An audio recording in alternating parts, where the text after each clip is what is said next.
बिस्मिल्लाहिर्रहमानिर्रहीम।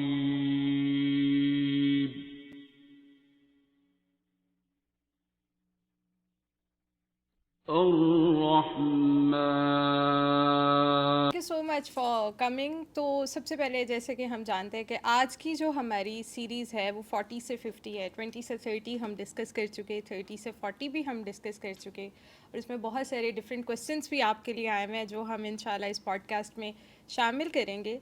लेकिन आज जैसे हम 40 से 50 डिस्कस करेंगे तो मुझे ये बताएं कि इसमें मेजर चेंजेस क्या आती हैं आदमी में भी और औरत में भी।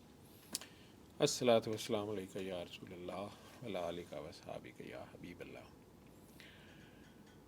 आप लोगों का भी शुक्रिया। और 40 to 50 हमारे यहाँ के हिसाब से मिडिल एज शुरू हो जाती है, और वैसे भी सरकार दो आलम के मुताबिक भी कि मेरी उम्मत की उम्र सबसे कम है और 60 to 70 में यूजली ज़्यादातर लोग चले जाते हैं, उस हिसाब से ये मिडिल एज है। लेकिन 40 को नॉटी वैसे कहा जाता है, लेकिन 40 वो एज है जहाँ से पैगाम्बरी का सिलसिला शुरू होता है।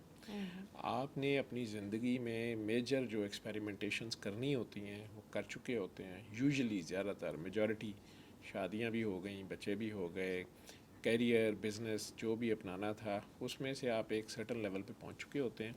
अब उसे कंसोलिडेट करने के चक्कर में होते हैं, या डिफरेंट फेलियर्स के बाद बहरहाल आप किसी ना किसी ख़ास डायरेक्शन में जा रहे होते हैं, और आपके फेलियर्स भी आपके एक्सपेरिमेंट होती हैं। ये सारी चीज़ें मिल मिला के आप दूसरों को गाइड करने की पोजीशन में भी होते हैं।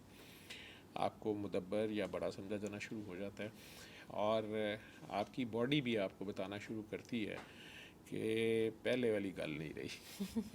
आप देखेंगे बड़े बड़े एथलीट्स भी जो हैं 40 पे आके रिटायर हो रहे होते हैं। तो जितनी परफॉर्मिंग आर्ट्स हैं वो एक अलग चीज़ है, लेकिन जो स्पोर्ट्स हैं जितनी जिसमें फ़िज़िकल विगर चाहिए होती है 40 तक रिटायर हो ही गए होते हैं। या 40 पे खेल रहा हो तो कहते हैं बड़ी बात है यार ये खेल रहे हैं। उसकी मेन रीज़न ये भी है कि मर्दों और औरतों में दोनों में अब जो उनके हार्मोन्स हैं, बेसिकली सेक्स हार्मोन्स जो हैं, ख़वातीन में एस्ट्रोजन्स और मर्दों में टेस्टोस्टेरोन्स, ये सर्टन पीक पे जाने के बाद अब स्टेडी स्टेट लेवल के बाद नीचे आ रहे होते हैं। गोनेड्स वो ग्लैंड्स हैं जो ये सेक्स हार्मोन्स जो हैं प्रोड्यूस करते हैं। ख़वातीन में ओवरीज, जेंट्स में टेस्टीज़, ये सारे के सारे अब इनकी यूटिलाइजेशन के बाद जो है इनकी प्रोडक्शन में डिक्लाइन आना शुरू हो जाता है। ख़वातीन में 40 और 50 के दरमियान मेजॉरिटी में मीनोपाज शुरू हो जाता है, पेरी मीनोपाज और मीनोपाज शुरू हो जाता है, और 45 के बाद तो मेजॉरिटी कह लें 40 और 50 के दरमियान, और 50 के बाद बड़े रेयर हैं जो जाएँ या मीनोपाज से लेट हो। मेजॉरिटी 45 to 50, कई अर्ली मीनोपाज भी 40 पे भी हो जाएगा। इसी तरह जेंट्स में भी 55 के बाद तो टेस्टोस्टेरोन लेवल्स उसके नीचे आना शुरू हो जाते हैं। लेकिन इसके साथ आपकी जो स्पेशल सेंसेस हैं, आपकी आईसाइट, आपकी हेयरिंग, आपकी फ़िज़िकल परफॉर्मेंस, स्किलफुल वर्क, ठीक है, कई लोगों को राशा शुरू हो जाता है, और आपका थॉट प्रोसेस, आपकी मेमोरी, ये सारी चीज़ें जो हैं आप पीक पे फर्दर नहीं जाएंगी, एक स्टेडी स्टेट लेवल या उससे नीचे आना शुरू हो जाएंगे। लेकिन और ये जो सेक्स हार्मोन्स हैं इनकी भी डिक्लाइन शुरू हो जाएगी। तो वेट गेन बहरहाल 40 to 50 एक ऐसी चीज़ है जहाँ से ज़रा ज़्यादा शुरू हो जाता है। आपकी फ़िज़िकल एक्टिविटी कम हो जाती है, और आपकी जो डाइटरी हैबिट्स अभी वहीं पे होती हैं, ठीक है, और उसकी वजह से आपकी जिस्म की जो शेप है, और शादी हो गई, बच्चे हो गए, ख़वातीन भी इतनी कॉशियस नहीं रहती, मर्द हज़रात भी अब उस तरह नहीं, या पैसा कमाने की दौड़ में, या जो ज़िंदगी की ज़िम्मेदारियाँ बच्चों की तरफ से या अपनी आ गई, उसमें बंदा अपने फ़िज़िकल जो है अपीयरेंसेस और इन चीज़ों को ज़्यादातर इग्नोर करना शुरू करता है। इस वजह से आपको ज़्यादातर ओबेसिटी और metabolic disease, sugar, blood pressure, cholesterol high, और ये सारा कुछ ओवर द ईयर्स ये जो बेतदालियाँ थी ये अब अपना रंग दिखाना शुरू करती हैं, और जी शुगर होना शुरू हो गई, हाई ब्लड प्रेशर होना शुरू हो गया, यूरिक एसिड ऊपर जाना शुरू हो गया, मोटापा। ख़वातीन में हम उसे कहते हैं पियर शेप्ड, नाशपाती की शेप उनकी बॉडी इख्तियार कर देती है, उनकी पेल्विस वाइड होती है, ऊपर से वो वैसे ही होती हैं अभी स्लिम स्मार्ट अपनी तरह से अपर टार्सो जो है, लेकिन पेट उनका जो है वो फूलना शुरू हुआ, और नीचे से फर्दर वाइड उनकी पेल्विस की वजह से वो पियर शेप्ड, ओपेसिटी ज़्यादातर उनमें होती है। मेल्स की एप्पल शेप्ड ओपेसिटी होती है, पेट साहब आगे को है, ऐसे फूला हुआ है पेट की तरह पूरा गोंगलू सा है वो। और या डायबिटीज़ हो गई तो लेमन ऑन स्टिक लाइक, टांगे और बाजू पतले पतले सूख जाते हैं और पेट उसका मोटापा सा जिसे सेहत समझी जाती है, जो कि बेसिकली होता नहीं है डायबिटीज़ के साथ। तो जहाँ से मोटापा शुरू होता है, साथ अगर उसकी गर्दन छोटी है या नाक में या गले में उसके एडेनाइड्स या पॉलिप्स या कोई दूसरे मसाइल हैं गर्दन छोटी होने के साथ, तो ये स्लीप एपनिया और ये वाले मसाइल, स्नोरिंग वो करता है, बहुत खराटे लेता है ये वो, उसके साथ भी उसको इम्पोर्टेंस या हाई ब्लड प्रेशर होना शुरू हो जाता है, तो मल्टीपल डिजीज़ आना शुरू हो जाती है। वो जो स्ट्रक्चर था बॉडी का, वो जो बनना था बन गया, उसके बाद उसने जो हार्मोन्स के साथ भी खेलना था और जो कुछ करना था वो कर लिया। ड्यूरिंग दैट अगर ख़वातीन को ऑलरेडी हार्मोनल इम्बैलेंस था या बेबी नहीं हो रहे थे, उस बेचारी ने हार्मोनल थेरेपीज़ ली फॉर वट एवर रीजन्स, या स्पेसिंग करने के लिए, प्लानिंग करने के लिए, they also start taking their own toll. ठीक है। और जहाँ तक स्पेशल सेंसेस की बात है, आई साइट आपका वैसे ही 40 के करीब आके एक कंडीशन से हम कहते हैं नॉर्मली प्रेस बायोपिया, कि आप में से हम में से ज़्यादातर को पढ़ने के लिए ऐनक लगानी पड़ जाती है, या आप यूं करके देख रहे होते हैं। मोबाइल्स आने के बाद, सारी रात यूज़ करने के बाद ये ज़रा ज़्यादा बढ़ गया, तो उसमें ग्लासेस लगानी पड़ जाती हैं। सुनने में भी थोड़ा सा, जो लोग ज़्यादा चीख के बोलते हैं उनके भी अब कानों में रिंगिंग और ये चीज़ें शुरू हो जाती हैं, ये हियरिंग थोड़ी सी इम्पेयर होना शुरू हो जाती है, चूँकि वो ऑल सुनना जब उनको कम होता है तब और चीख के बोलने की कोशिश करते हैं कि शायद मुझे आवाज़ नहीं आ रही तो दूसरे को भी नहीं आ रही है। ये चीज़ें आपको नज़र आना शुरू हो जाएंगी, दांत थोड़े से इफेक्ट होना शुरू, कैविटीज़ या गिरने शुरू हो गए। 40 से 50 में दांत भी हाइट, गिरना स्टार्ट जी, अगर आपने उसका ख्याल नहीं किया किसी भी चीज़ ठीक का, है। आपका असल चीज़ ये है कि आपने अपने साथ सलूक क्या किया। उसके लिए पहली टिप दे दूं कि सबसे पहले किसी भी एज ग्रुप में आप, लेकिन स्पेशली 40 के बाद, आपका सबसे इम्पॉर्टेंट चीज़ आपका थॉट प्रोसेस क्या है। ये मनफी और मुस्बत का खेल है, ये सही और गलत को छोड़ दें आप, ये करने और ना करने का खेल है, यस और नो का खेल है, प्लस और माइनस का खेल है। आपकी सोच कितनी मुस्बत थी, आप अपने साथ कितने मुखलिस थे, दूसरों के साथ तो बाद में छोड़ें, आप अपने साथ कितने मुखलिस थे। तो नंबर वन आपकी सोच है, खुदा ने भी आपकी नीयत देखनी है, नीयत क्या है, सोच किसी भी काम में। ठीक है, सोच, फिर आपने खाया क्या, खाया में भी आपने हलाल हराम की तमीज़ की नहीं की। ठीक है, लेकिन अगर आपने की, आपने हराम खा लिया, आपने धड़ल्ले से खा लिया, वो पूछने वाला कोई नहीं है, लेकिन आपके अंदर गिल्ट जो है ना वो आपको तंग करेगा और ये भी आपको इफ़ेक्ट करेगा। फिर सोच पे इफ़ेक्ट आएगा तो आपके हार्मोन्स और न्यूरोट्रांसमीटर्स सारे इफ़ेक्ट होंगे। प्लस वो खाने में वैसे भी आपकी डाइट्स जो हैं वो किस किस्म की थी, और मेटाबॉलिक डिजीज़ मैंने कहा ना कि 40 के बाद ज़्यादा होती हैं। बिल्कुल। तो स्ट्रक्चर जो है, जो बनना था वो बन चुका है, और उसके साथ आपने क्या सलूक किया, आपने जो फिज़िकल, जो कह लें कि सही फ़िज़िकल एक्टिविटी, स्ट्रेनियस एक्सरसाइजेज या स्ट्रेनियस किस्म की आपने लेबर वर्क भी किया है, उसका टॉल अब इस बॉडी पे आना है ना सारी के। और अब जब उसके वो स्ट्रॉन्ग हार्मोन्स जहाँ उसको चाहिए वो अब उनकी प्रोडक्शन कम है। ठीक है, तो आपकी हाइट भी छोटी होनी शुरू हो जाती है, आपके कद में कमी आनी शुरू हो जाती है 40 के बाद।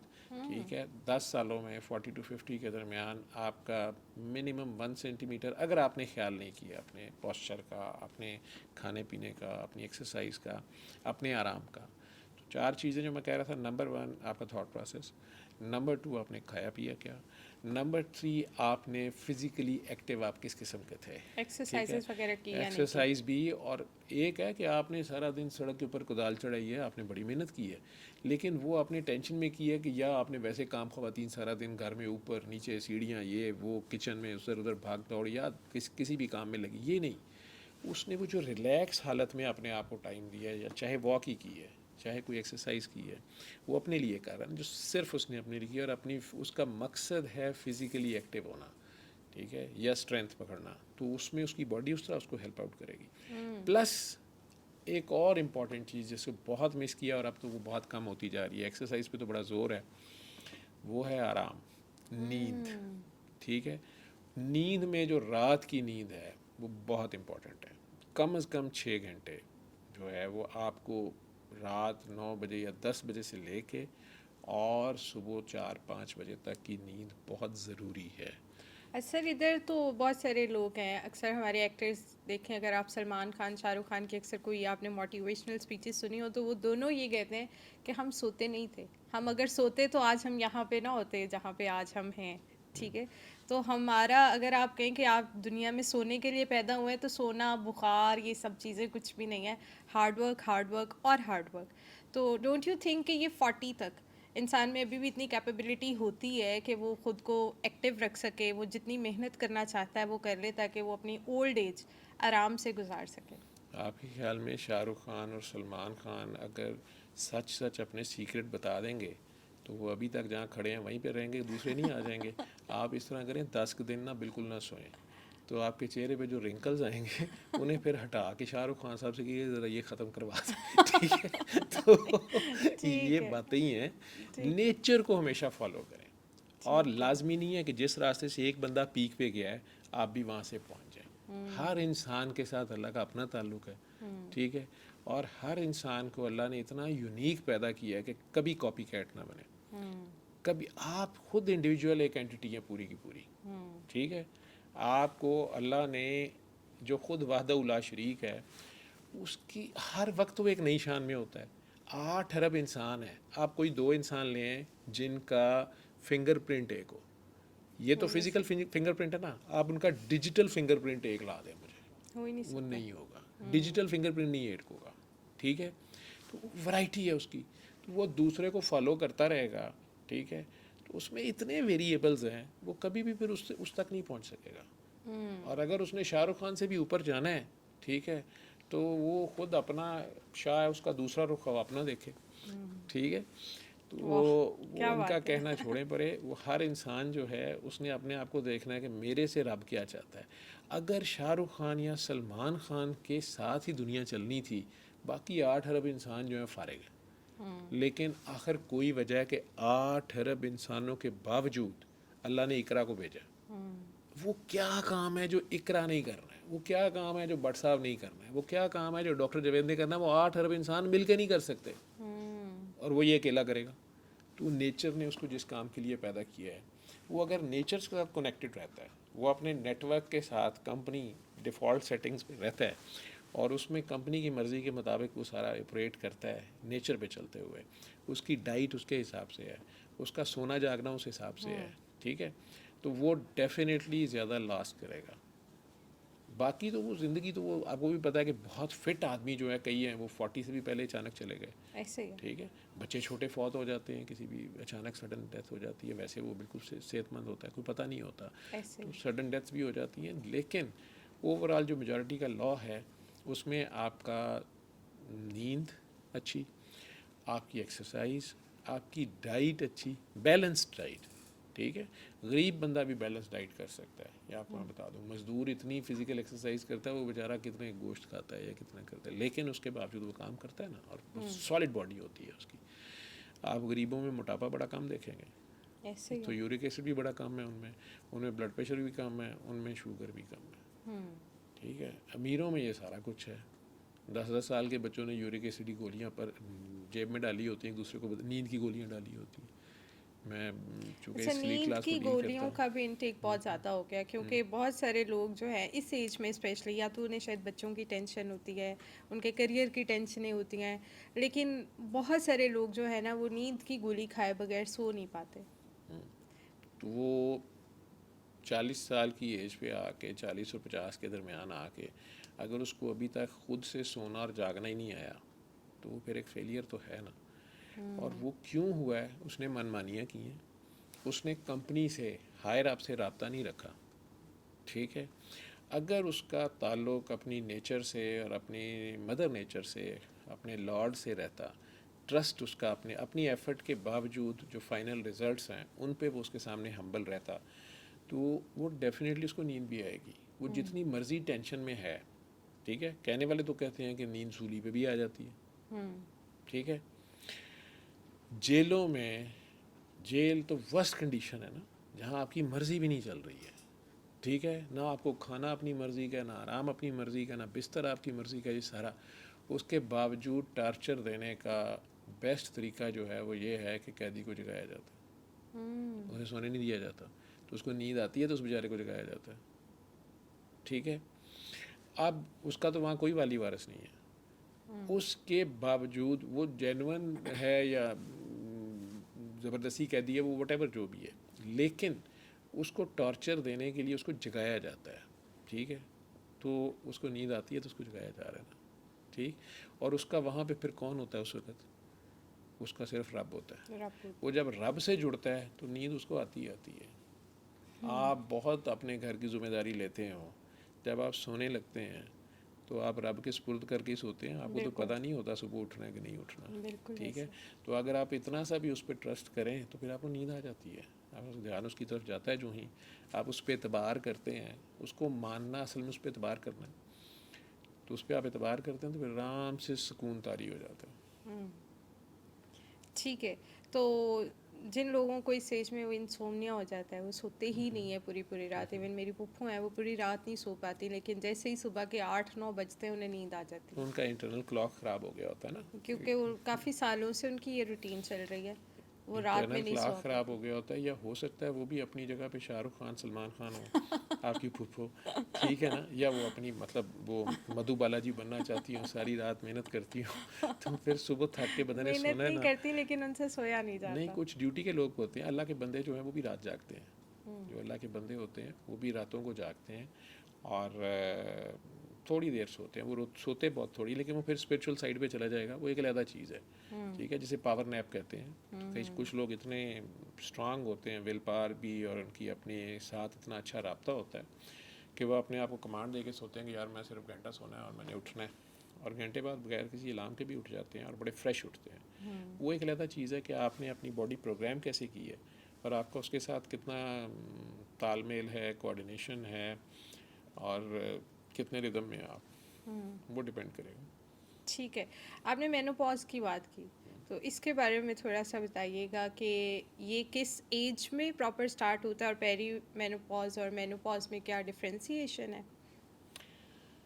पेरी मेनोपास का वर्ड जहाँ भी आएगा, पेरी का वर्ड जहाँ भी आएगा, पेरी फ्री, ठीक है, एक सेंट्रल पॉइंट है, ये मेन चीज़ है, और उसके इर्द गिर्द का अभी ग्रे जोन जो है उसको कह लें, तो ख़वातीन में जो उसके सेक्स हार्मोन्स होते हैं, ईस्ट्रोजन मेनली, जो उसका मंथली साइकिल चल रहा होता है, मेंस्ट्रुअल साइकिल उसका मंथली चलता है, अल्लाह ने औरत में ये रखा होता है, वो 40s में आके, यूजुअली 40s में आके या लेट 40s में आके, जिस तरह एज ऑफ मिनार्की उसको बोलते हैं, जब मेंसेस शुरू होते हैं, तो वो कुछ बच्चियों में 9 साल की एज में शुरू हो जाते हैं, कुछ में 13, 14, 15 साल की एज में जाके मिले, उसमें भी डाइट और हेल्दी लिविंग और ये चीज़ें काउंट करती हैं।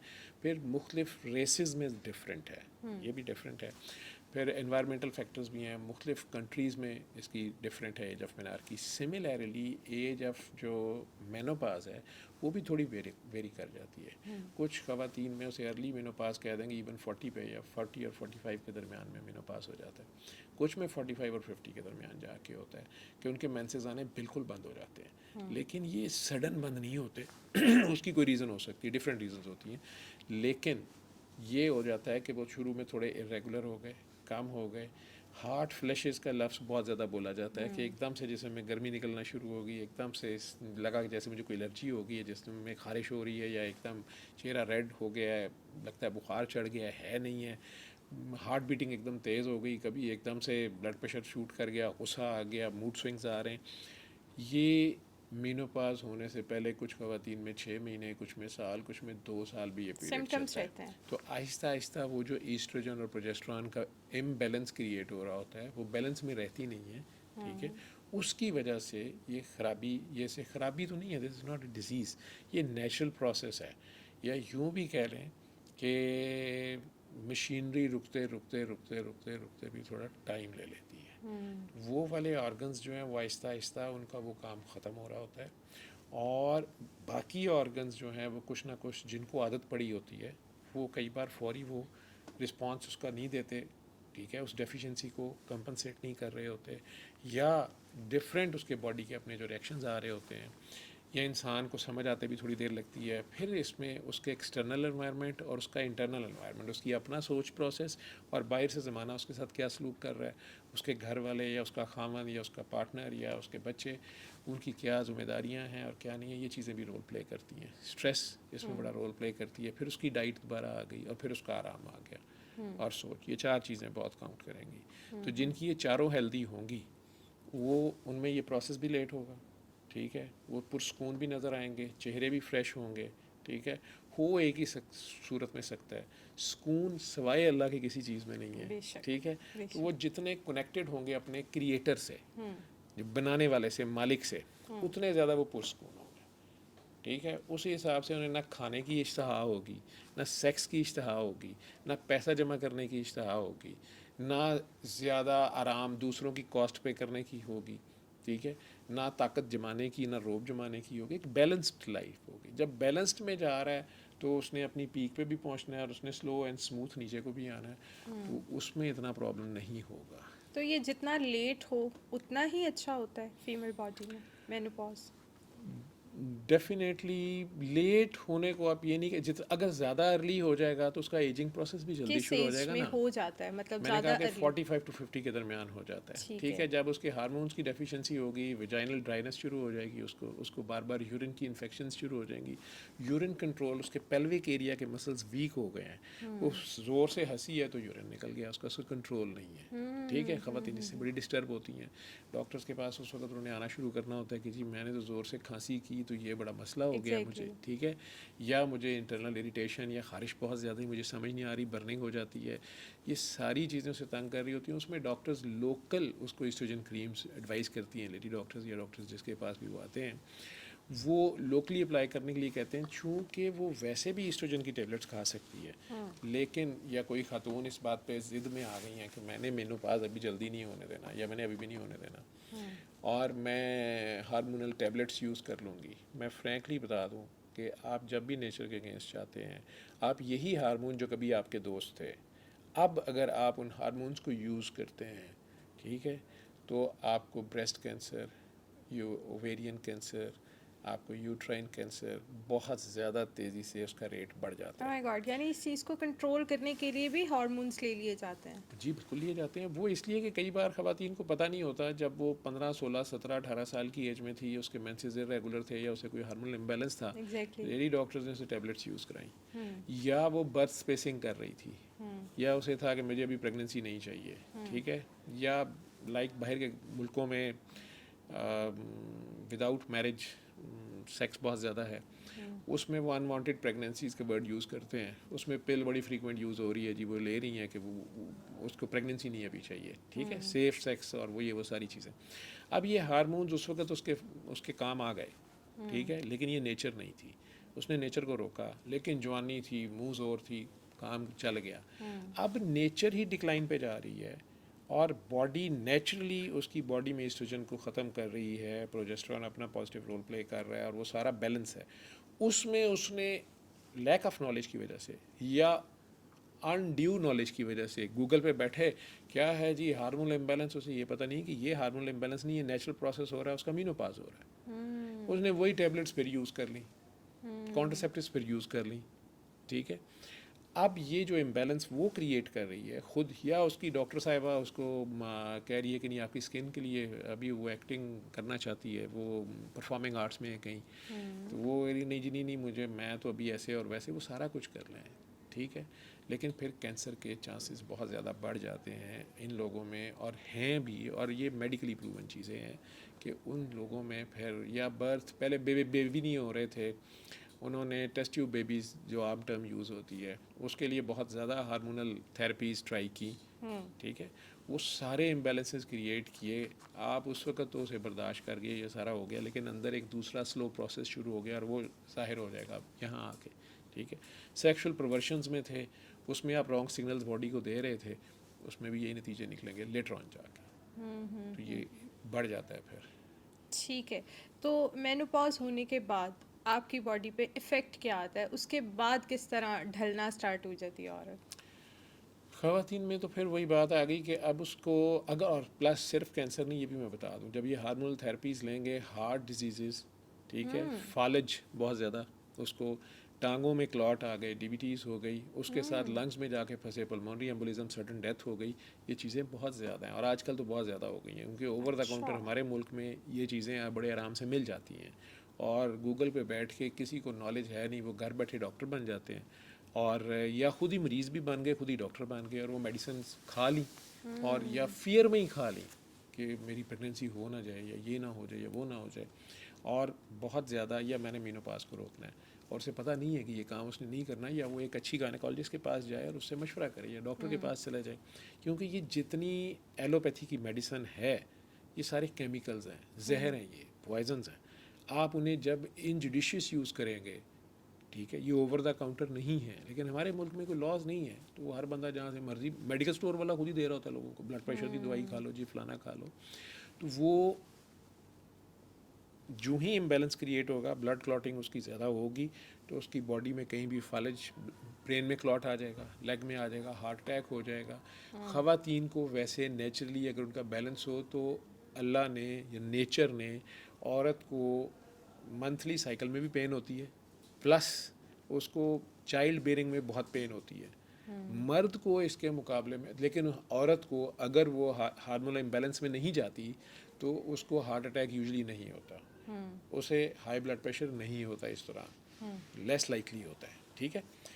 मर्दों में हार्ट अटैक बहुत अर्ली हो सकता है, तो मर्द को हार्ट अटैक की पेन सेकंड नंबर पे पेन है, डिलीवरी की पेन नंबर 1 पे है और नंबर 2 पे हार्ट अटैक की पेन है। तो मर्दों को बहुत अर्ली एज में हार्ट अटैक्स हो सकते हैं एज़ कम्पेयर टू लेडीज़। मीनोपास के बाद दोनों बराबर आ जाएंगे, दोनों में रेशो बराबर है। अच्छा। लेकिन अब एक खातून है, वो कह रही है नहीं मैंने ईस्ट्रोजन लेते रहनी है, मैं ईस्ट्रोजन खाती रहूँगी या मैंने ईस्ट्रोजन यूज़ करनी है, मैंने अपनी स्ट्रेंथ के लिए, वटेवर जो भी वो उसका है, तो फिर उसके अंदर ये जितनी डिजीज़ हैं इनके chances sudden heart attacks, kidney failure, heart failure और ब्रेन स्ट्रोक होने के चांसेस बढ़ जाते हैं। और ज़्यादातर औरतें इस एज में ना अपनी ड्यू टू एनी डिजीज़ और वट यूट्रस भी रिमूव करवा देती हैं, तो उसके बाद भी आप जो है वो मतलब हेल्थ वाइज इफ़ेक्ट हो रहे होते हो। बिल्कुल इफ़ेक्ट होते हैं। जो अच्छी गायनेकोलॉजिस्ट होती हैं वो डायर एमरजेंसी ना हो तो वो कभी भी अर्ली एज में यूट्रस को रिमूव नहीं करते। यूट्रस का बड़ा वाइटल रोल होता है और लेटर ऑन भी यूट्रस और ओवरीज जो हैं उन्होंने जो थोड़े बहुत हार्मोन्स मीनोपास के बाद भी क्रिएट करने होते हैं, और आपका पूरा सर्कल है, ये पूरा साइकिल होता है खातून की बॉडी में, उसने उसकी बोनी स्ट्रेंथ में बड़ा रोल प्ले करना होता है, उसकी जॉइंट्स की एक्टिविटी में बड़ा रोल प्ले करना होता है। अगर ये अर्ली कर दिए जाते हैं तो इन लोगों में जॉइंट्स की पेन और हड्डियों की दर्दें, ये सारी चीज़ें बढ़ जाएंगी। ठीक है, तो ये कोई फालतू चीज़ नहीं है कि आप हमें यूट्रस निकलवा दें मुझे यूट्रस नहीं चाहिए, नहीं, अल्लाह ने वो पुर्जा रखा हुआ है। या आप खामखा ट्यूब्स लॉक कर दें जी मुझे नहीं चाहिए, नहीं, वो आपकी लेटर ऑन लाइफ में उनका रोल है, पॉजिटिव रोल है। जब आप नेचर की कोई भी चीज़ निकाल देंगे तो वो उसका जो रोल है वो ख़त्म हो गया, आपने रोक दिया उसको, तो जब आपको उसकी ज़रूरत पड़ेगी तो अब आपको वो डेफिशिएंसी आप कवर नहीं कर पाएंगे। ठीक है। मजबूरी और है, जैसे फाइब्राइड्स हो गए, किसी का इतना बड़ा फाइब्राइड है कि वो पेन कर रहा है, पूरी टमी उसकी भरी हुई है, उसके लिए लोकल इफ़ेक्ट्स हैं उसके, या डिलीवरी नहीं हो सकती, कुछ तो छोटे फाइब्राइड्स तो ऑपरेट करके कहीं पर वो निकाल देते हैं और डिलीवरीज भी बाद में, मतलब प्रेगनेंसी भी हुई, डिलीवरीज भी हुई। 40 और 50 में आके फिर ये होता है कि अगर मल्टीपल फाइब्राइड्स हैं और बहुत बड़े बड़े हैं, या डर उसकी पेन बहुत ज़्यादा है उसको, या हार्मोनल इम्बेलेंसेस की वजह से उसकी ब्लीडिंग बहुत ज़्यादा है, या कैंसरस चांसेस हैं कि उसमें कैंसर ट्रांसफॉर्मेशन ना हो जाए, तो फिर कई बार वो कहते हैं कि आपकी फैमिली भी कंप्लीट है और आपको लोकली ये अब ट्रीटेबल नहीं है, दवाई से नहीं हो सकता, इसको ऑपरेट कर देते हैं, निकाल देते हैं। इसमें भी person to person, doctor to doctor depend करेगा, और डॉक्टर साहब कई बार लालच भी कर जाते हैं, कई बार पेशेंट साहब भी जो हैं वो इम्पेशेंट हो जाते हैं और ऑपरेट करा लेते हैं, बाद में फिर लेटर ऑन जो कॉन्सिक्वेंसेस होते हैं वो फिर सफ़र करने पड़ते हैं। तो इसमें जो कॉन्सिक्वेंसेस है वो हड्डियों की पेन है। ऑस्टियोआर्थराइटिस उसका जल्दी शुरू हो जाएगा, ठीक है। जोड़ जो उसके हैं, स्पेशली नी जॉइंट्स हैं, हिप जॉइंट्स हैं, हड्डियाँ कमज़ोर हो जाएंगी, ठीक है। उसने बेबी को, औरत की ये एक एडिशनल ड्यूटी ये होती है कि उसने बेबी को दूध पिलाना होता है, लैक्टेशन करनी होती है, वो भी सारे ये हार्मोन्स हैं, उसमें एडिशनल हार्मोन प्रोलैक्टिन एक्सक्रीट होता है, वो सारी चीज़ें अपना रोल प्ले करती हैं, तो वो दूध भी, हड्डियों का उसमें बड़ा रोल होता है। अब वो जो फैक्ट्री थी ना, ये हड्डियाँ और ये सारी, इनको सपोर्ट करने के लिए भी यूट्रस और ओवरीज जो अब उस काम नहीं आ रहे बेबी डिलीवरी और सारे के लिए, वो ऐसे हार्मोन्स क्रिएट करते हैं कि उसके जॉइंट्स या की मोबिलिटी के लिए, उसकी बोनी स्ट्रेंथ के लिए वो ज़रूरी होते हैं। जब वो नहीं है तो फिर आपको additional calcium, vitamin D supplements और दूसरी चीज़ें लेनी पड़ती हैं, लेकिन डेफिनेटली वो नेचर का नेबल बदल नहीं होता। तो सर ये बांझपन क्या होता है? इसमें बांझपन फीमेल वाली साइड से होता है कि मेल साइड से होता है? दोनों साइड से हो सकता है, ठीक है। दोनों साइड से हो सकता है। और 40 to 50 के दरमियान बांझपन तो वैसे भी, कहा ना कि उनके दोनों के हार्मोन्स डिक्रीज़ करना शुरू हो गए। उसमें ये है कि औरत में चूँकि जल्दी मीनोपाज जिसे आप कह लें, मर्दों की टेस्टोस्टेरोन 55 के बाद ज़रा नीचे आना शुरू होती है, लेकिन ख़वातीन में बहरहाल ये ख़त्म होने के चांसेस जल्दी होते हैं। तो अगर किसी खातून की शादी हुई नहीं या उसकी डाइवोर्स हो गई, ये विडो हो गई, अब वो 40 के बाद शादी करती है और वो कोई बंदा जो उससे शादी करना चाह रहा है वो कहता है जी मुझे तो बेबी चाहिए, तो फिर वो डेफिनेटली यंग गर्ल से शादी करेगा एज़ कम्पेयर टू के 40+ वाली से करे। ठीक है, क्योंकि उसमें डेफिनेटली चांसेस कम हो जाएंगे बेबी होने के, ठीक है, क्योंकि यानी उसकी 40 के बाद ओवरीज में बेबी होने फॉलिकल्स के। कम होंगे। ठीक है। ठीक है, वो चांसेस कम है, स्टिल हो सकता है। ठीक ये तो अल्लाह ने कुरान में बता दिया ना कि देना तो उसी ने है। वो अब आपके तवक्कल पे डिपेंड करता है और अल्लाह की मर्ज़ी पे भी डिपेंड करता है। उसने उस लेवल पे आपका काम लेना तो वो ले सकता है। वो तो फिर 60 ईयर्स में मीनोपाज के बाद भी कई बार डिलीवरीज ऐसी दुनिया में रिपोर्टेड हैं कि बड़ी स्ट्रेंज किस्म के वो फिनोमिना हो गए। सीरियसली? जी बिल्कुल हैं ऐसे केसेस कि वो हो गए कई डिलीवरीज और नहीं समझ आई कि ये कैसे हो गया। 55 ईयर्स ओल्ड लेडी जो है उसने कैसे, इंडिया की एक बड़े पिछले दिनों कुछ साल पहले बड़ा मशहूर वाक़या था वो, तो वो कैसे हो गया, क्या हो गया, वो अल्लाह के अपने काम है, नेचर के।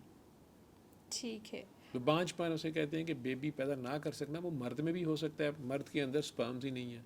ठीक है, वो यंग एज में भी हो सकता है, उसका एज मतलब वो उसको एजोस्पर्मिया है या उसके स्पर्म्स ही डिफेक्टेड हैं या उसके टेस्टिस यंग एज में ही पैदाइश के बाद डिसेंड ही नहीं हुए, पेट से नीचे आए नहीं, किसी ने नोट नहीं किए, बाद में एट्रॉफी हो गए, बल्कि उनके भी कैंसरस होने के बाद में चांसेस होते हैं।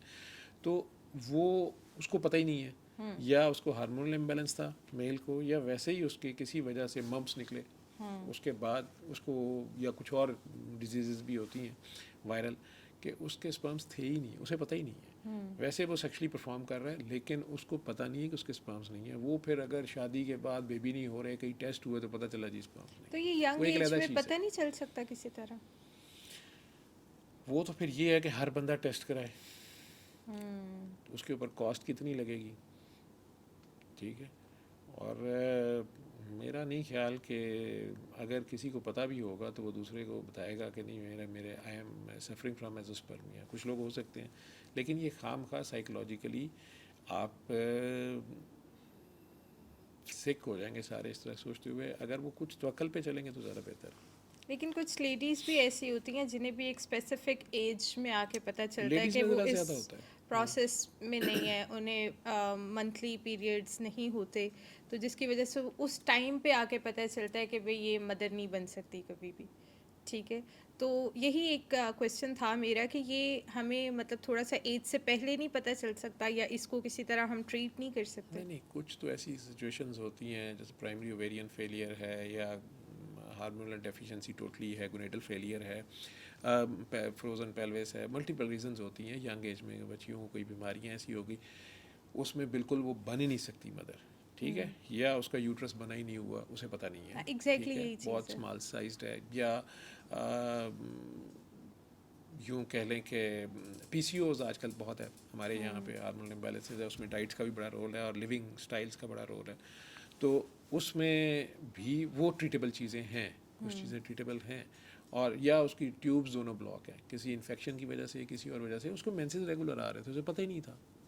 ठीक है, अब बाद में पता चला कि वो बेबी नहीं हो रहा, बेबी नहीं हो रहा, दोनों के टेस्ट कराए, ये तो दोनों के टेस्ट ठीक हैं। फिर ख़वातीन के अंदर वो मुख्तलिफ टेस्ट हैं हमारे, लेप्रोस्कोपी करके भी देखा जाता है या स्टेरोस्कोपी होती है वो करके देखा जाता है कि यार इसकी ट्यूब्स पेटेंट हैं कि नहीं है। ओवरीज़ में इंटरनल अल्ट्रासाउंड करके देखा जाता है कि क्या इसके वाकई फॉलिकल्स बन रहे हैं। एग बनता है एवरी साइकिल में, ठीक है, वो सारा करके देखा जाता है। उसे कई बार मेडिसिन से इंड्यूस भी किया जाता है। ठीक फिर है। कई बार वो अगर एग डिलीवरी नहीं हो रहा यूट्रस तक, तो उसको बाहर फर्टिलाइज करके फिर अंदर रख दिया जाता है।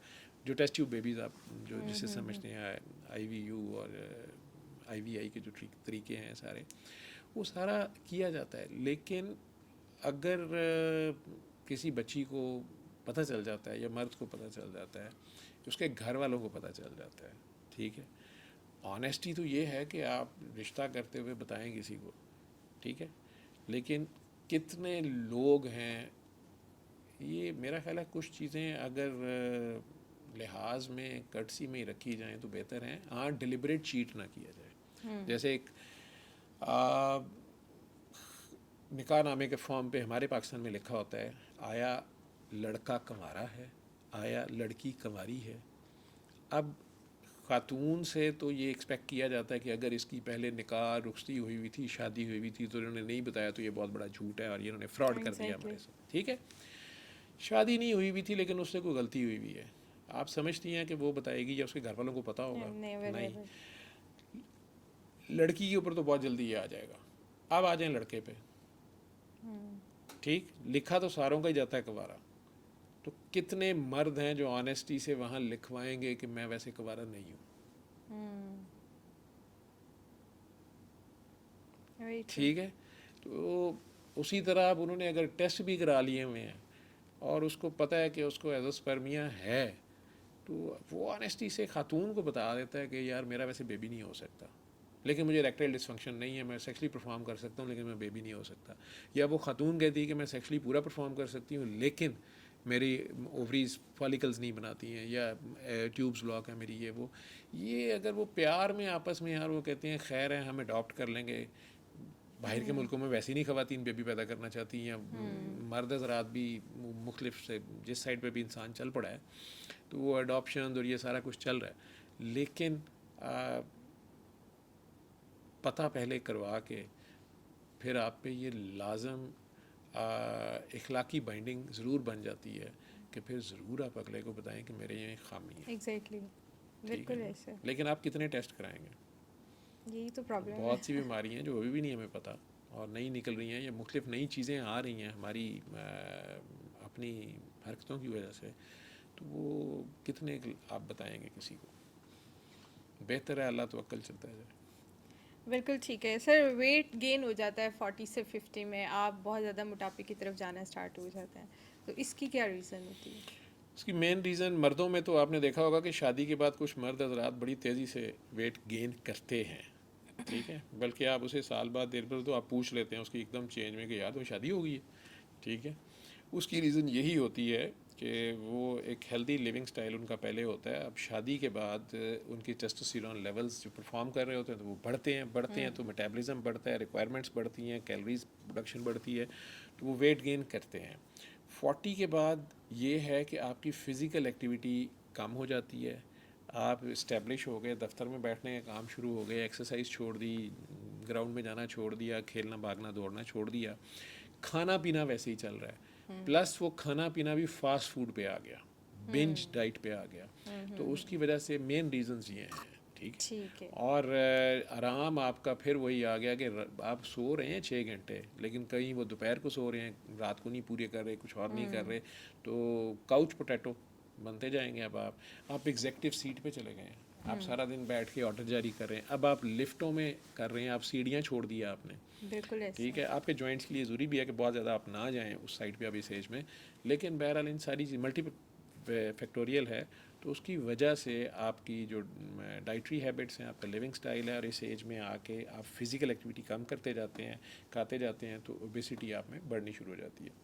ठीक है सर। मेमोरी और फोकस जितना मतलब हम 40 के बाद मुझे नहीं लगता कि हम बहुत ज़्यादा फोकस्ड होके कोई काम नहीं कर पाते, और मेमोरी का भी इशू हमारा आ जाता है, हम चीज़ें भूलना स्टार्ट हो जाते हैं, तो इसकी क्या रीज़न है और इसको हम कैसे कंट्रोल कर सकते हैं? 40 to 50 तक तो 40 तक तो आपकी मेमोरी नहीं नीचे जानी चाहिए, और 40 to 50 के दौरान आपको बताया ना मैंने कि जिस तरह टेस्टोस्टेरोन या एस्ट्रोजन लेवल्स नीचे जाना शुरू होते हैं तो आपके ब्रेन के भी सेल्स श्रिंक करना शुरू होते हैं, मैंने अच्छा। कहा आपकी हाइट जो है 40 और 50 के दरमियान 1 सेंटीमीटर कम हो सकती है, बल्कि 1 इंच तक भी कम हो सकती है, 2.5 सेंटीमीटर। 50 और 60 के दौरान भी यही रेशो हो सकती है, और 60 to 70 में तो बड़ी तेज़ी से फिर नीचे आना शुरू होती है। 70 के बाद तो डेफिनेटली अब बेंड भी खाना शुरू हो जाते हैं। आपके जो सारे वर्टिब्रास के दरमियान जो आपकी डिस्क स्पेसेस हैं, जहाँ जो डिस्क पड़ी होती है, वो डिहाइड्रेट होकर श्रिंक, जैसे गद्दा बैठ जाता है फोम वाला, तो आपकी हाइट श्रिंक करना शुरू कर देती है। इसी तरह आपके ब्रेन के सेल्स भी श्रिंक करते हैं, आपका मैदा भी श्रिंक करना शुरू कर देता है। ठीक है, जब इन चीज़ों का आप इस्तेमाल कम करना शुरू कर देते हैं, उसे रेस्ट भी प्रॉपर टाइम पे नहीं दे रहे, और उसका यूज़ भी आपका प्रॉपर नहीं है।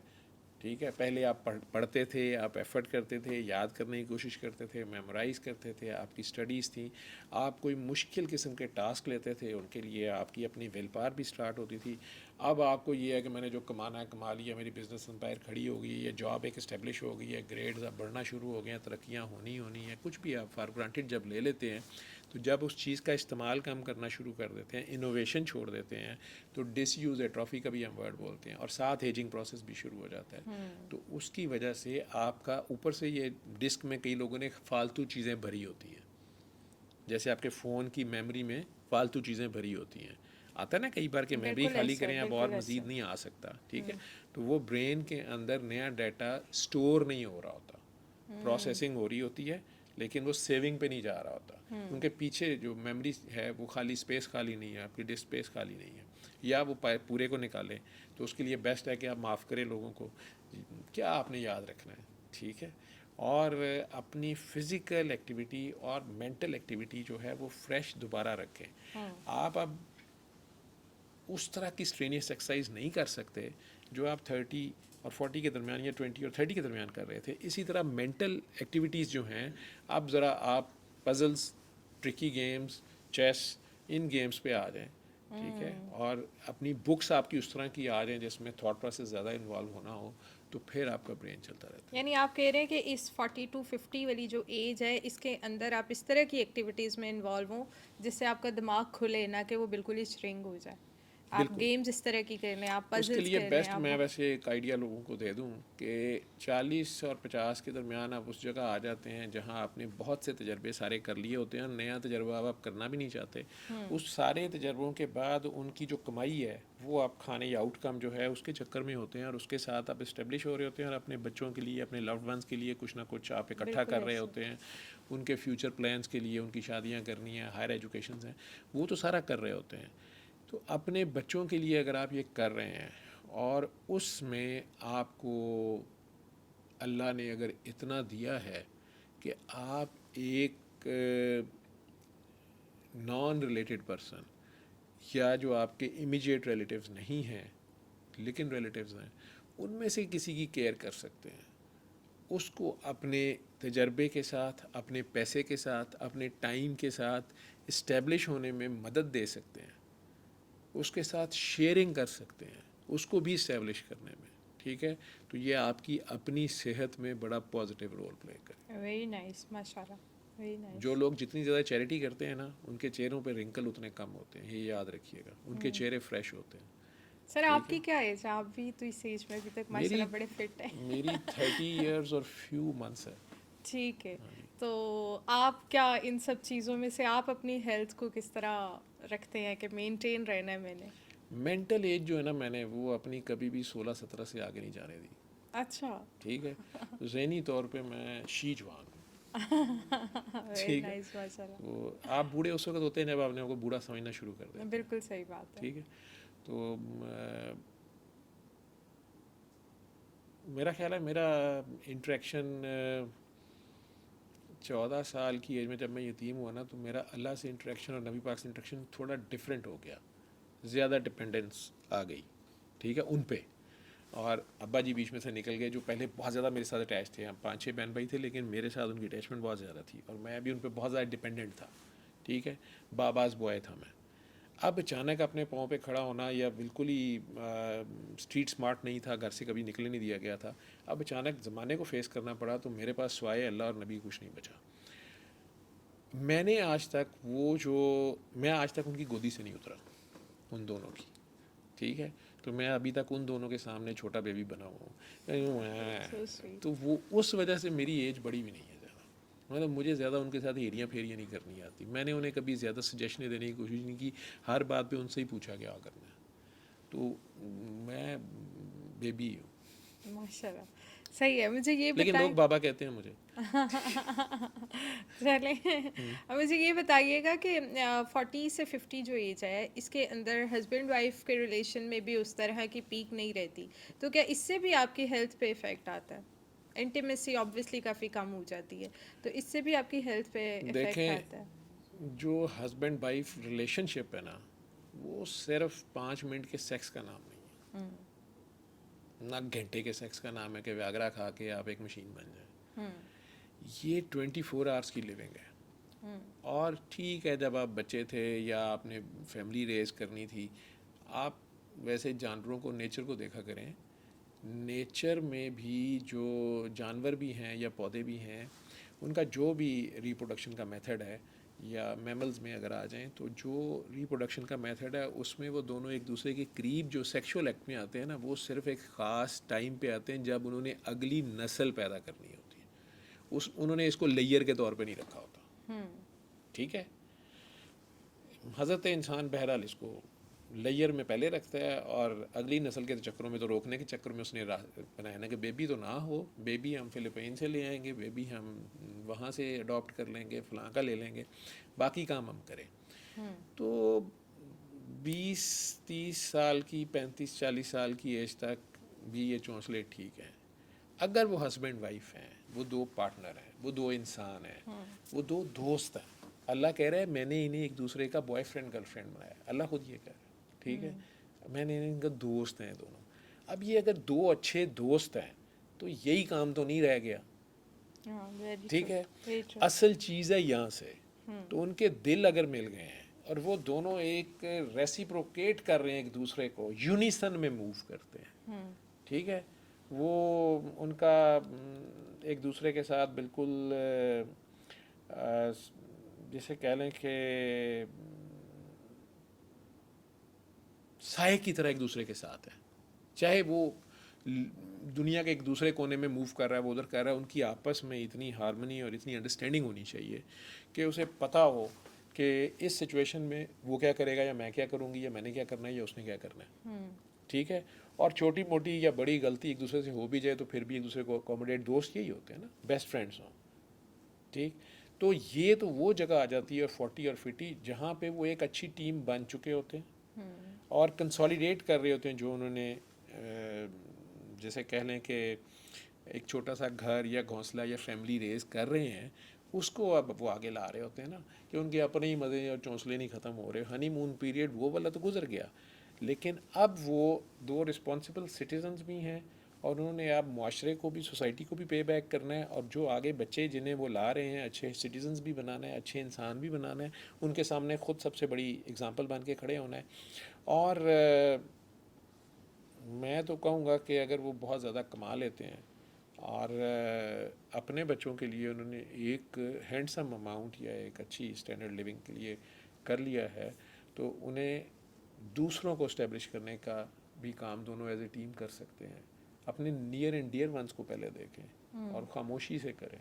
इस चीज़ का यानी सेहत पे कोई इनकी इफेक्ट सेहत आता पे है? पॉजिटिव इफेक्ट तब आएगा ना जब आप बांटने वाले बनते हैं ना, तो ऑटोमेटिकली आपका इंटरनल एनवायरनमेंट जो है उसमें सुकून आता है। जब सुकून आता है तो आप जागती हालत में भी जो है वो ऐसे ही होते हैं जैसे सोए हुए हैं। सोते हुए आपकी बॉडी बेस्ट रिपेयर करती है, रीजनरेट करती है, ठीक है।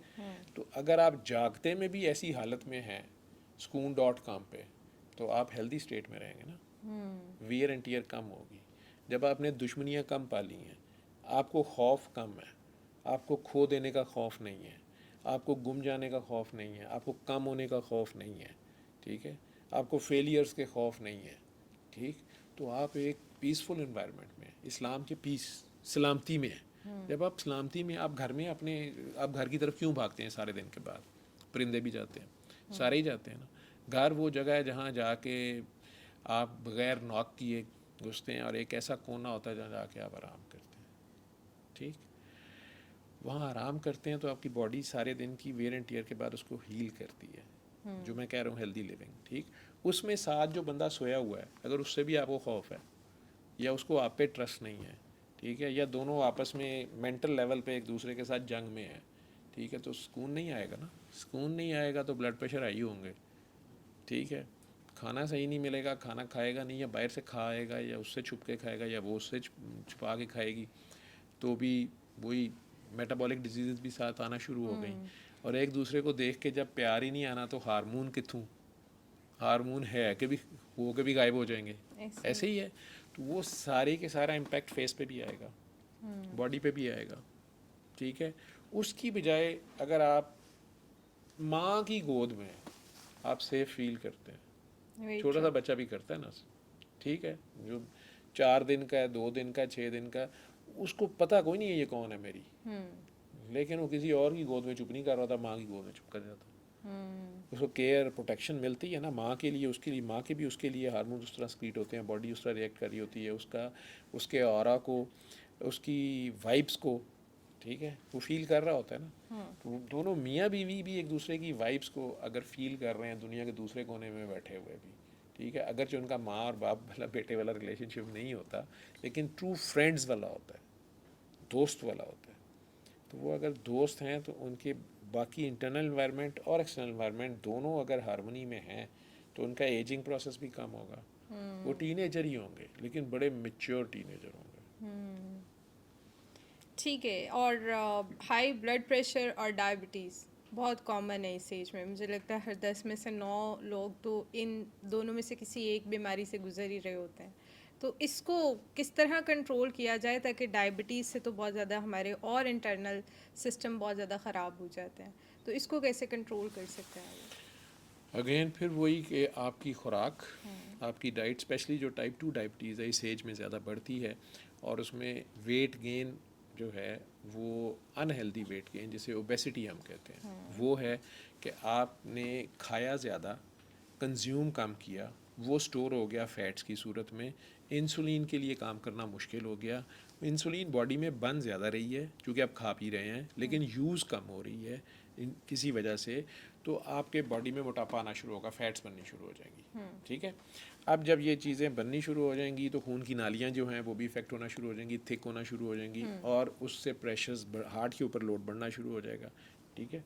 हार्ट एक वो पंप है जिसने फॉर एग्ज़ाम्पल उसने 60 kg के बंदे को सपोर्ट करना था, उस हिसाब से उसका बॉडी का हार्ट है, उस बंदे की जो हाइट है, जो उसका स्ट्रेचर है, उस हिसाब से एक खातून की अगर 60 kg वेट होना चाहिए था, वो 90 पे चले गई है, ठीक है। तो ये ऐसे ही है जैसे सुजुकी के ऊपर आपने प्रेडो का लोड डाल दिया या ट्रक का सामान लाद दिया, तो सुजुकी चल तो लेगी लेकिन कुछ अरसे के बाद उसकी परफॉर्मेंस इफेक्ट करेगी, उसकी हर चीज़ जवाब देगी। तो एक तो आपका खाना पीना जो है वो आपकी ज़रूरत के मुताबिक हो, आप ज़िंदा रहने के लिए खाएं सही, लेकिन आप खाने के लिए ज़िंदा ना हो। लेकिन सर बहुत सारे लोग ना डायबिटीज़ होने के बावजूद भी मीठा नहीं छोड़ते, तो उनके लिए आप क्या मैसेज देते मीठे हैं? में फल खा लें वो, ठीक ठीक है, लेकिन आर्टिफिशियल शुगर्स छोड़ दें, शुगरी डाइट्स छोड़ दें, या फिर वो एक्सरसाइज बहुत ज़्यादा करें, वो एक्सरसाइज बहुत ज़्यादा करें, स्ट्रेस ना लें, टेंशन ना लें, ये 2 चीज़ें बढ़ा देंगी उस सारे को, वो मीठा इस काम नहीं आएगा, ठीक है।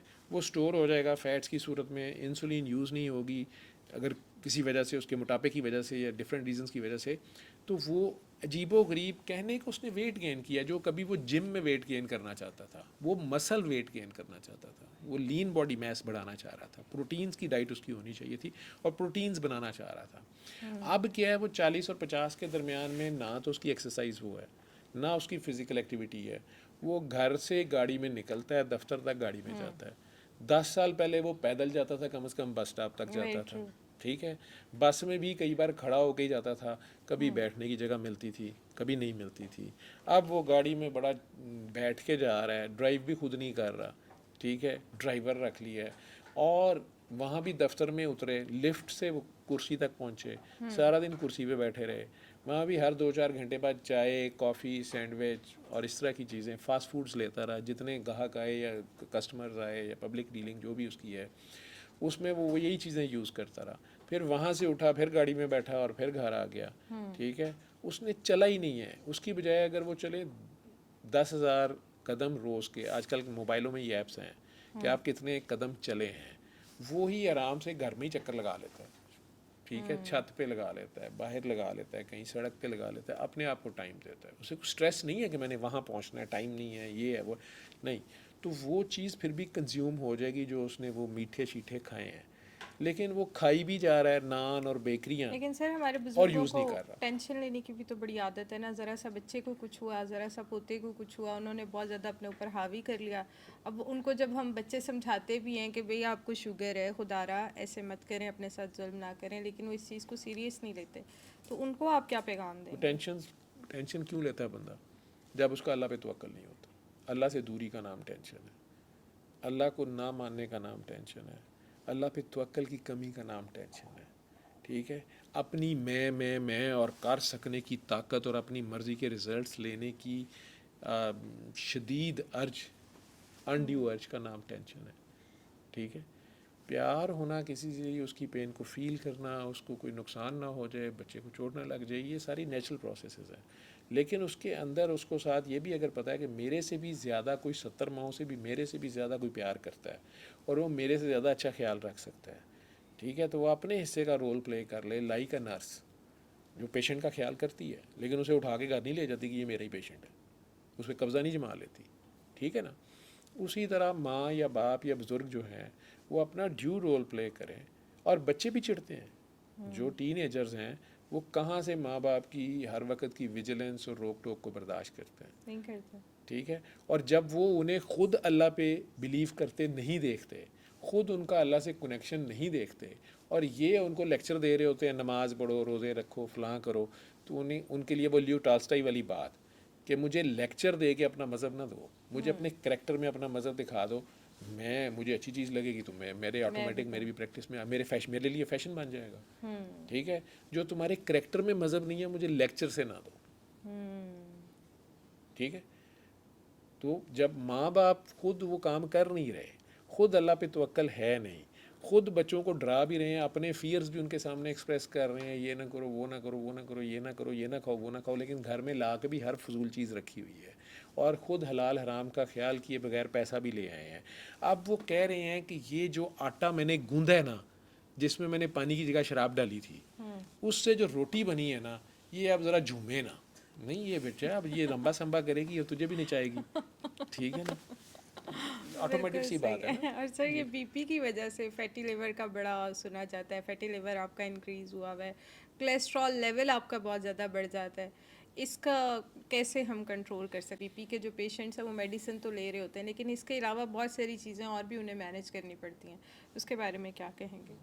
फैटी लिवर जो है ये आजकल बड़ी स्ट्रॉन्ग कन्विक्शन है डॉक्टर्स की, ये हाइपोथेसिस है कि ये रूट कॉज है टाइप 2 डायबिटीज़ का, ये रूट कॉज है हाई ब्लड प्रेशर का मैनी पेशेंट्स में, ये रूट कॉज है हाई यूरिक एसिड का, ये रूट कॉज है लिपिड मेटाबॉलिज्म के डिस्टर्ब होने का, डिसलिपिडीमिया का, जिसमें कोलेस्ट्रॉल हाई हो गया, ट्राइग्लिसराइड्स हाई हो गए। तो ये सारी चीज़ें फैटी लिवर के ऊपर सारे के सारे फॉग आ गई। नई मर्सिडीज़ की विंड स्क्रीन के ऊपर फॉग है और डिफॉगर ख़राब है। अब आपकी गाड़ी ज़बरदस्त नई गाड़ी है, लेकिन आप मोटरवे पे उसे 120 पे चला नहीं सकते क्योंकि पूरी स्क्रीन जो है वो फॉग से भरी हुई है, ठीक है, और डिफॉगर आपका ख़राब हो गया। लिवर के ऊपर चारों तरफ फैट आ गई, ठीक है। इसमें vitamin imbalance, vitamin D deficiency बहुत ज़्यादा है। इसमें फिर अब मैं इंक्रीमिनेट करूँगा ऑयल्स को, ठीक है। हमने देसी घी में खाने पकाने छोड़ दिए, या देसी घी डाला तो फिर इतना डाला कि तरियाँ उसमें स्विमिंग कर रहे हैं, ठीक है। नहीं तो देसी घी में अगर आप खाना बना रहे हैं जितना पकाने के लिए चाहिए और तली हुई चीज़ें आपकी कम है, ठीक है, तो फैटी, और साथ आपकी एक्सरसाइज या रिक्वायर्ड फिजिकल एक्टिविटी है जितना आप खा रहे हैं और भूख रख के आप खा रहे हैं, तो आपको फैटी लिवर नहीं होता। आप अपनी ज़रूरत से ज़्यादा खा रहे हैं, ये ऑयल्स खा रहे हैं, इन ऑयल्स पे डब्बों पे लिखा होता है विटामिन ए और डी शामिल है, नहीं होता शामिल इनमें, मेरे से लिखवा लें, ठीक है। अब वो विटामिन डी की डेफिशिएंसी पाकिस्तान जैसे मुल्क में जो कि ख़त इस्तिवा पे या इक्वेटर पे है, जहाँ पे सूरज मैक्सिमम है, वहाँ विटामिन डी की कमी है। ठीक, विटामिन डी की डेफिशिएंसी से भी ये सारे के सारा मेटाबॉलिक प्रोसेसेस जो हैं ये 30 के ऊपर ही, 40 नहीं 30 के ऊपर ही स्टार्ट हो गए होते हैं, लेकिन 40 पे तो रिजल्ट्स आना शुरू हो जाते हैं। ठीक है। खून की नालियों के अंदर जगह जगह प्लैक्स हम उसे बोलते हैं, वो घी, खून, थिक खून, शुगर भी अगर उसमें बहुत ज़्यादा है, आपका जो खून है उसकी एक ख़ास किस्म की विस्कोसिटी होनी चाहिए, वो पानी की तरह उसका फ़्लो जो है वो नॉर्मल रहना चाहिए, नहीं तो हार्ट को ज़ोर लगाना पड़ेगा। अगर वो गार बन जाती है, अगर वो थिक हो जाता है तो हार्ट को ज़ोर लगाना पड़ेगा ना, पंप थ्रू द पाइप्स। ठीक, और जब वो पूरे तेज़ प्रोसेस से नहीं चलेगा और जो खून की नालियां हैं वो भी स्टिफ हो जाएंगी, तो आपका ब्लड प्रेशर भी ज़्यादा होना शुरू हो गया। वो जगह जगह जहाँ भी बेंड आएंगे वहाँ टर्बुलेंस होगी, तो वहाँ पर पाल सफाई नहीं नहरों में होती, जगह जगह डक्के लग जाते हैं, तो वो जगह जगह वो हीप्स क्रिएट होंगी, उन्हें हम कहेंगे प्लैक्स हैं, और वहाँ और टर्बुलेंस होगी और क्लॉट्स बनेंगे और कहेंगे सडन हार्ट अटैक हुआ है, सडन ब्रेन अटैक हो गया, Oh my kidney God. Failure हो गया। ठीक है। ये सारा का सारा आपका जो ब्लड वेसल्स हैं, खून की जो नालियाँ हैं, उनके अंदर इन्हीं डिजीज़ की वजह से जो ख़राबी आई है। और खून वो चीज़ है जिसने आपकी खुराक, आपकी ऑक्सीजन हर ऑर्गन तक, ब्रेन से लेके पाँव के नाखून तक पहुँचानी है। डायबिटिक्स में पाँव क्यों काटने पड़ने हैं? वहाँ खून की सप्लाई नहीं जा रही है। अच्छा। ठीक है, खून की नालियाँ ही बंद हो गई हैं, चूँकि वहाँ बहुत बारीक नालियाँ हैं, वो बंद हो गई, कोलेस्ट्रॉल बहुत ज़्यादा उनमें जम गया, उनके अंदर शुगर भी ज़्यादा रही, वो भी घी भी मिल मिला के एक मलगूबा सा कीचड़ सा बना और वो फंस गया वहाँ पे, और बाद में वहाँ क्लॉट बन गया, वहाँ खून की नाली बंद हो गई तो आगे जो अंगूठा है, पाँव है, टांग है, उसमें खून नहीं जाएगा तो उसने गलना सड़ना है। पहले दर्द शुरू हो गई, सुन्न हो गया, फिर दर्द शुरू हो गई, उसके बाद आखिरकार काटना पड़ेगा उसको। और सर डायबिटीज़ के जो पेशेंट होते हैं उन्हें कहते हैं ज़ख़म से बड़ा बचाया जाता है, खुदा न इसीलिए खास्ता उनके ज़ख़म हो जाए तो कहते हैं वो हील नहीं कर पाता। उसमें हीलिंग एबिलिटी कम है ना, उसके खून के अंदर जो फौज है उसके पास भी मीठा मीठा इर्द गिर्द है, उस मीठे पे कीड़े या जरासीम ज़्यादा आ रहे हैं। ठीक है, लेकिन उसमें फाइटिंग एबिलिटी नहीं है, उसमें ताकत नहीं है कि वो इंसुलिन यूज़ नहीं कर पा रहा, उसके पास बंदूक है, उसके पास गोली नहीं है। वो ज़्यादा, वो ऐसा फौजी है जो बेचारा बंदूक पकड़ के जलील हो रहा है, उसको जरासीम या उसको दूसरी चीज़ें जो हार्मफुल जो टॉक्सिक मटेरियल्स हैं उसकी बॉडी में जो कि क्लीन होने चाहिए थे, लिवर को उसे क्लीन करना था, किडनीज को उसे क्लीन करना था, वो नहीं कर पा रहा। तो उसके खून के अंदर वो जो टॉक्सिक मटेरियल्स ज़्यादा हो गए हैं जो कभी उसके लिए बेनिफिशियल थे। हर चीज़, excess of anything is bad. ठीक है, इवन इबादत की मैं ये कहता होता हूँ कि अल्लाह हर चीज़ बैलेंस मांगता है। वो ये कह रहा है, एक आयत अगर कुरान की तरफ गौर कर लें कि मैंने जो हलाल किया है उसे खाओ या उसे इस्तेमाल करो, लेकिन बसियार खोरी मुझे पसंद नहीं है। अल्लाह कह रहे कोई भी चीज़ ओवरडू मत करो, मतलब थोड़ा हौसला रखो, कल भी लग जाएगा। चाहे वो बीवी है, चाहे वो खाना पीना है, चाहे वो आराम है, कोई भी चीज़ तो अक्ल रख के करें। तो जब हम ओवर ईटिंग भी कर रहे हैं, फिर यूज़ भी नहीं कर रहे हैं और मुसलसल कर रहे हैं ओवर द ईयर्स, तो फिर बॉडी पे उसका इफेक्ट आएगा। लिवर भी फैटी होगा, लिवर फैटी होगा, इंसुलिन यूज़ नहीं हो पाएगी।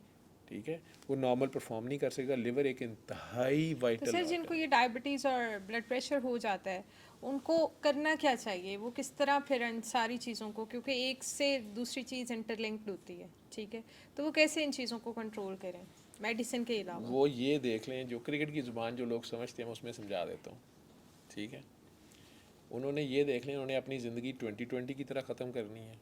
आए 2-4 छक्के मारे, ख़त्म, बात वो गए, 2-3 घंटों में ख़त्म कहानी। या वनडे खेल लें, ठीक है, या टेस्ट मैच खेल लें, लंबी रेस का घोड़ा बढ़ना है। ठीक है, तो मरना कोई भी नहीं चाहता। ऐसे ही हालांकि 40 के बाद आपका डिक्लाइन शुरू हो जाता है, सर्कल पूरा हो जाता है, वापसी का सफ़र शुरू हो जाएगा। लेकिन अब आप ये चारपाई पे लेट के गुजारना चाहते हैं, टांग कटवा के, ठीक है, हाय हाय करके, हार्ट फेलियर करके, बाथरूम जाना भी हिसाब बना हुआ है, हार्ट फेल हो गया ये वो, या आप जिए तो 65 साल 70 साल तक, लेकिन आप आखिरी दिन तक ऑन योर ओन थे और चलते फिरते, खाते पीते, गाते चले गए आप। ठीक है, तो ये आपका लाइफस्टाइल क्या है। उसमें टेस्ट मैच में आपकी टीम को तीनों शोबों में परफॉर्म करना पड़ता है internationally, batting, bowling, fielding. Pakistan में अंपायर भी साथ में लाना पड़ता है कि उसको रहने दें। ठीक है, तो ये 3 चीज़ें। इसमें सबसे पहले फील्डिंग के लिए आपकी टीम बड़ी स्ट्रांग हो, उसका स्टेमिना हो ना। दूसरी टीम ने पिद्दी लगवानी शुरू कर दी है, 2 दिन वो दौड़े तो लगा लें, बॉलिंग भी कर लें और सारा कुछ कर लें, ठीक है। तो आपकी वॉक ठीक है। टेंशन फ्री हो गया, आप आराम से खड़े हैं, चौकस खड़े हैं, चौका नहीं होने देना, छिक्का नहीं होने देना। आजकल तो बच्चे में आपने देखा होगा बाउंड्री से भी बॉल बाहर खींच लाते हैं। तो फील्डिंग स्ट्रांग मींस उसकी फिजिकल एक्टिविटी। नंबर 2 उसकी बैटिंग स्ट्रांग हो, मुदस्सर नज़र की तरह, गवास्कर की तरह सुबह से आया हुआ खड़ा हुआ। टेस्ट मैच खेलना है ना उसने, छिके चौके नहीं मारने हैं, उसने विकेट नहीं जाने देनी एक एंड से, दूसरी टीम को थका के मारना है, ठीक है। बॉलर खुद तंग आके फजूल बॉल कर दे फिर छिका खा ले, नहीं तो आराम से बैठा रहे बगला बन के। तो मुंह के आगे डक्का लगाना है, वो रोकने वाला बैट्समैन हो कि ये चीज़ें मैंने नहीं खानी, तो खुराक की परहेज़ करे, जो डॉक्टर ने मना किया है वो ना खाए ना, ठीक है। इसमें अब जैसे नशे वाला है, तो अगर वो नशा करता है तो क्या किया जा सकता है, उसको रोक सकता है। ये खाना पीना भी एक नशा है, ठीक है, ताकत का भी एक नशा है, ठीक है, हड हरामी का भी एक नशा है। तो वो ये सारी चीज़ें ओवर द ईयर्स अपना काम दिखा रही होती हैं। बैटिंग दूसरे नंबर पे, तो वो रोक के रखे मैंने क्या नहीं खाना, चूजी हो जाए, ठीक है। नंबर 3 पे फिर बॉलिंग है। बॉलिंग में वो बाउंसर मार रहा है, फास्ट बॉलिंग कर रहा है, कभी स्पिन कर रहा है, ठीक है, तो कभी गोलियां खा रहा है, कभी इंसुलिन के टीके लगा रहा है। वो फिर डॉक्टर साहब जो बताएं उसके हिसाब से। 3 चीज़ें, ये तीनों चीज़ें अगर डॉक्टर ने कहा कि दवाई भी खानी है, अब कई लोग हैं वो डॉक्टर के सर पे एहसान करते हैं, और डॉक्टर साहब गोलियां भी खा रहे हैं तो कंट्रोल ही नहीं हो रही। उन्होंने कहा डॉक्टर जी ਤੁਹਾਡਾ वजन 5 किलो फिर ਵਧਿਆ है 3 ਮਹੀਨਿਆਂ ਦੇ ਵਿੱਚ ਜਦੋਂ ਆਏ ਹੋ, और डॉक्टर साहब सारा कुछ ऐसा ही करना है, तुसी कुछ नहीं करना। तो डॉक्टर साहब जो है वो ही परहेज़ करें, वो खुद ही गोलियां खा ले, वो खुद ही वॉक कर ले, ठीक है। और ये जो इतना एहसान कर रहे हैं हमारे कहने पे, गोलियां नहीं खा रहा वो, ठीक है। और छड्डो जी, और बड़ियां गोलियां खादियां, इंसुलिन भी लाई मैं। वो मेरा भरा लांदा सी, उन्हें कहा भला तू ला के वे, तो मैं तो 3-4 दिन लाई सो, ब्लड प्रेशर हाई हो गया। लोगों ने खुद इंसुलिन भी लगा ली हैं, और एक दूसरे को मशवरे दे रहे होते हैं हमारे मुल्क में। वो पेन वाली ला, ठीक है महंगी हो पर बड़ा पेन वाली ला, उसे पता ही नहीं है इंसुलिन की टाइप्स हैं, उसको कौन सी इंसुलिन चाहिए, कोई फास्ट एक्टिंग चाहिए, लॉन्ग एक्टिंग चाहिए। वो इक्को बारी लाने वाली हैगी, वो महंगी हैगी, वो ठीक है। जितने हमारे सेठ भाईजान हैं, ठीक है, वो आपस में वो लेंटस ला, सोलो स्टार ला, ठीक है। अब वो उसको पूरी आ रही है कि नहीं आ रही, वो कहता कितने यूनिट लाना है, कहता 40 सवेरे यार, 40 शाम, 2 बारी 80 यूनिट, और 20 यूनिट ला रात ਨੂੰ तेने, उसके यूनिट और हैं, उसकी रिक्वायरमेंट और उसकी और है। तो इतने तुसी किन्ने का प्रोग्राम करोगे, तो ऊपर से आके फिर उन्हें डॉक्टर साहब पे चढ़ाई भी करनी है, ठीक। गोलियां एक दूसरे को बता रहे होंगे, और छड़ ग्लूकोफेज है कि पुरानी गरीबों वाली गोली खा रहे हैं, तू सीटा खा, मैं खा रहे हैं, उसे पता ही नहीं है ये गोली उसने खानी है, उसके गुर्दे उड़े हुए, उसके नहीं उड़े हुए, उस हिसाब से चलना है ना। तो वो बहरहाल डॉक्टर का रोल भी अपनी जगह पे आएगा। एलोपैथी का इलाज अगर आपने करना है, होम्योपैथी का करना है, तो ज़रूर होम्योपैथ के पास जाएं, फिर उसके तरीके से चलें। लेकिन अगर वो होम्योपैथ है, वो होम्योपैथ साहब भी दवाइयाँ डॉक्टरी की पीस के दे रहे होते हैं, या टेस्ट डॉक्टरी के कर रहे होते हैं। फिर लोगों को कैंसर हुए होते हैं, लोग होम्योपैथिक के पास जा रहे होते हैं, जी बड़ी शिफा है, देखिए, होम्योपैथिक पे जाएं होम्योपैथिक जो है एक फील्ड ज़रूर है, एक तरीका इलाज है, जर्मनी से आया है। जर्मनी में पहले MBBS MD करना लाजमी है, उसके बाद होम्योपैथी एक स्पेशलाइजेशन है।